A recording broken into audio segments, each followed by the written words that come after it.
तो मालिक जय Jagannath and welcome back to a new blog. आज मु मंदिर गला बेलू भाईना आमर दी कांदी कदली गोटे कुंडे छड़ेकी पणा भोग पर प्रस्तुति चलती। सबु वर्ष परी ए वर्ष पणा भोगर आयोजन करा ठाकुर पाखे भोग हो सारा बुबुना भाई दायित्व नहीं पणा को भल कर चकटिकी मिसेवाई। पणार आमर क्षीर कदली छेना सेऊ अंगूर बुंदिया मालपुआ इत्यादि पड़ता।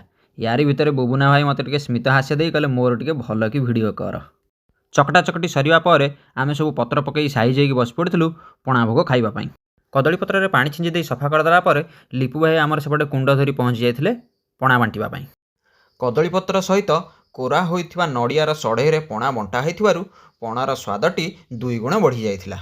गोटे सढ़ई पणा सहित गोटे मुखुड़ा उखुड़ार कम्बिनेसन तो जबरदस्त थिला। मु से पणा तक खाई सेपटू अनेला बेलू गुडू आमर बुधन को पणा टे खुआई दौरान दी भाई भितर एपली प्रेम देखी मो आखिरे भी पानी आसी जाइथिला। शिबुना आउ टिके जहाँ खाई था बुधन ता पत्रटा को उठेक नहीं पड़ेगा सी आ कौन खाइब। वीडियोटी भल लगी सब्सक्राइब निश्चय करंतु।